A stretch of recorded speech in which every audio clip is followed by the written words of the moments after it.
Alors, pour cette expérience-ci, on va refaire le même circuit, mais on va remplacer l'ampoule, par ce petit moteur avec une hélice. Alors, je vais mettre le noir du côté blanc ici. Et je vais venir avec le rouge du côté rouge. Donc, vous voyez, hop, quand je mets mon rouge, l'hélice tourne dans ce sens-là. Vous voyez quand ça ralentit.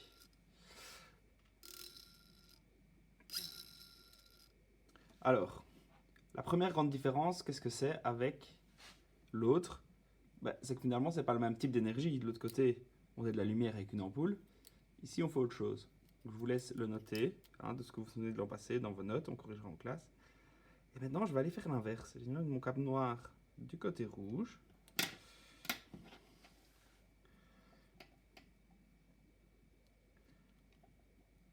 Et je vais venir toucher du côté blanc. Vous remarquez que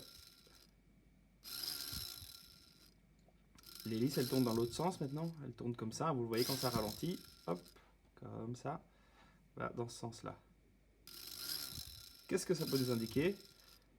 Que le courant électrique qui passe dans les câbles, il passe dans une certaine direction. Et de façon conventionnelle, on va toujours dire que ça va de la borne positive à la borne négative. Alors, après l'hélice, je voulais vous montrer une autre expérience. C'est que j'ai été chercher une diode. Comme vous avez vu dans vos notes, il y a un symbole pour. Donc, c'est ce qu'on appelle les LED. Et je vais venir la brancher à mon circuit. On va faire attention que les câbles ne se touchent pas, vu que c'est très étroit. Je vais brancher le noir d'abord.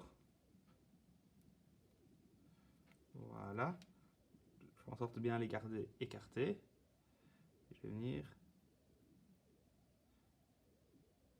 Voilà, je ne l'ai pas bien tapé, c'est pour ça que c'est... Voilà, là c'est fixe. Quelle est la grosse différence avec ce qu'on avait avant? Parce que l'ampoule elle brille quand même beaucoup plus fort avec la LED, alors que j'ai toujours la même pile qui donne de l'électricité. Voilà, même, on les appelle piles.